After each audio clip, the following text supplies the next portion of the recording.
آج ہم کانسٹیپیشن یا قبض پہ بات کرتے ہیں کیونکہ آج کل یہ بھی بہت سے لوگوں کا مسئلہ ہے اور کانسٹیپیشن ایک ایسا مسئلہ ہے جسے دیگر بہت سے مسئلوں کی جڑ مانا جاتا ہے۔ مطلب اگر کسی کو کانسٹیپیشن کا مسئلہ ہے تو ہیڈ ایک فیل ہو سکتا ہے، وومٹنگ فیل ہو سکتی ہے، آپ انایزی یا اریٹیٹڈ تو فیل کریں گے ہی۔ اس کے علاوہ آپ کو ہیمورائڈس کا مسئلہ ہو سکتا ہے، اینل فشر کا مسئلہ ہو سکتا ہے، آپ بلاٹڈ فیل کریں گے اور آپ کو ابڈومینل کریمپس کا مسئلہ بھی ہو سکتا ہے۔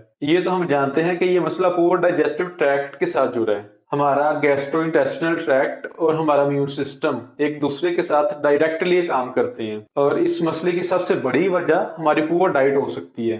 ہم کچھ ایسے فوڈز کے بارے میں بات کرتے ہیں جو اس مسئلے کو سویئر کرنے کی وجہ بنتے ہیں۔ ریڈ میٹ کی بات کرتے ہیں کیونکہ اس میں کسی بھی دوسرے میٹ کی نسبت فیٹ زیادہ ہوتا ہے، تو زیادہ فیٹ ہونا باڈی میں یہ کانسٹیپیشن کا مسئلہ پیدا کر سکتا ہے۔ گو کے چکن میں بھی فائبر تو نہیں ہوتا لیکن اس میں فیٹ کی مقدار بھی کم ہوتی ہے، تو اس طرح یہ میٹ کی نسبت آپ کو جلدی ہضم ہوگا۔ کانسٹیپیشن کے مسئلے کو ٹیکل کرنے کے لیے ہمیں اپنی فیٹ کنٹیننگ چیزوں کو کنٹرول کرنا ہوگا اور فائبر کی مقدار اپنی باڈی میں زیادہ کرنی ہوگی۔ کچھ چیزیں ڈی ہائیڈریشن یا باڈی میں پانی کی کمی کی وجہ بنتی ہیں، جیسے کہ کافی اور الکوہل وغیرہ۔ کچھ لوگوں کو چائے کی وجہ سے بھی پیشاب زیادہ آتا ہے، تو ہمیں اس سے بچنا ہے کیونکہ باڈی میں پانی کی کمی ہو جانا بھی ایک وجہ بنتی ہے کانسٹیپیشن کی۔ اس لیے آپ نے اپنی فلوئڈ انٹیک مناسب رکھنی ہے۔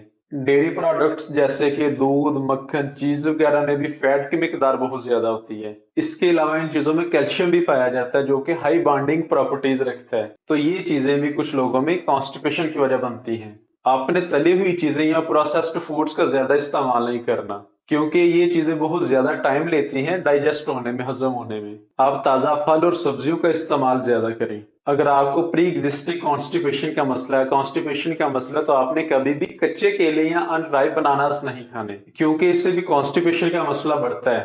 ہاں، اگر کسی کو ڈائریا کا مسئلہ ہو تو ان رائپ بناناس فائدہ مند ثابت ہو سکتے ہیں کیونکہ ان میں ریزسٹنٹ سٹارچ ہوتا ہے جسے ہماری چھوٹی آنت ٹھیک سے ہضم نہیں کر پاتی، اور بڑی آنت میں یہ پری بایوٹکس کے طور پر کام کرتا ہے جس سے ہمارے بینیفیشل گٹ بیکٹیریاز کی تعداد بڑھتی ہے۔ فروزن فوڈز بھی ایسے ہیں جن میں فیٹ زیادہ اور فائبر کم ہوتا ہے۔ اگر آپ کوکیز، پیسٹریز، کیکس اور کریکرز وغیرہ کے شوقین ہیں تو یہ ریفائنڈ کاربوہائیڈریٹس ہیں جو کہ شوگر میں تو رچ ہوتے ہیں لیکن فائبر اور فلوئڈ میں پور ہوتے ہیں۔ چاکلیٹ بھی کوئی ایکسیپشن نہیں ہے، خاص طور پر ان لوگوں کے لیے جنہیں اریٹیبل باؤل سنڈروم کا مسئلہ پہلے سے موجود ہو، کیونکہ یہ بھی ہمارے خوراک کے ہضم ہونے کو سلو ڈاؤن کرتی ہے، ڈائجسٹو سسٹم کو سلو ڈاؤن کرتی ہے۔ اگر آپ کو کانسٹیپیشن کا مسئلہ ہے اور اس کے ساتھ آپ آئرن اور کیلشیم سپلیمنٹس بھی لے رہے ہیں تو آپ کو اپنے ڈاکٹر سے مشورہ لازمی کرنا چاہیے۔ اگر آپ پین کلر، خاص طور پر نارکوٹکس لے رہے ہیں تو یہ پیرسٹالسس کی وجہ بن سکتی ہے، یعنی کہ یہ وجہ بن سکتی ہے انٹسٹائنز میں خوراک کی ہماری موومنٹ کو کم کرنے کی۔ فوڈ ویسٹیج یا سٹول کی موومنٹ ہماری باڈی میں آسانی سے نہیں ہوتی اور وہ ریکٹم تک آسانی سے نہیں پہنچ پاتا، اور اس طرح کانسٹیپیشن کا مسئلہ ہوتا ہے۔ ایون کہ ایسپرین اور بیروفین بھی ہمیں قبض کا مسئلہ پیدا کر سکتی ہے۔ اگر آپ اینٹی ڈپریسنٹس لے رہے ہیں اور آپ کو قبض کا مسئلہ بھی ہے تو آپ کو اپنے ڈاکٹر سے مشورہ کرنا چاہیے۔ مسئلے کے حل کی طرف آئیں تو سب سے ضروری چیز تو یہ ہے کہ آپ اپنی فیٹ انٹیک کم کریں، فیٹ کنٹیننگ چیزوں کا استعمال کم کریں اور فائبر رچ چیزوں کا استعمال زیادہ کریں۔ آپ ایسے پھل اور سبزیوں کا استعمال زیادہ کریں جن میں فائبر کی مقدار زیادہ ہوتی ہے، جیسے کہ بیریز، اورنجز، پکے ہوئے کیلے یا رائپ بناناس، ایپلز ود سکن، گاوا، بروکلی، کالی فلاور، کیرٹس، سپینچ یا پالک اور پیز یعنی مٹر۔ اس کے علاوہ مناسب مقدار میں نٹس کا استعمال بھی کریں۔ براؤن رائس کا استعمال بھی کانسٹیپیشن میں مفید ہوتا ہے، یہ قبض سے ریلیف دیتا ہے کیونکہ براؤن رائس سے برین اور جرمز وغیرہ ریموو نہیں ہوئے ہوتے۔ کانسٹیپیشن کے مسئلے میں آپ پانی نیم گرم استعمال کریں۔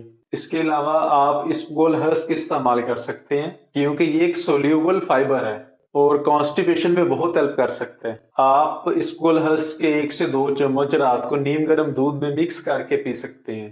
فوری طور پر آرام چاہیے ہو تو آپ اولیو آئل کا 1 اسپون لے کر اس میں 1 اسپون ہسک ملا کر اسے استعمال کر سکتے ہیں، اس سے آپ کو فوری طور پر ریلیف مل سکتا ہے۔ تو یہ چند ایک ریکمنڈیشنز ہیں، امید ہے اس ویڈیو سے آپ کی انفارمیشن میں کچھ نہ کچھ اضافہ ہوا ہی ہوگا۔ اپنا خیال رکھیں اور اپنے اس چینل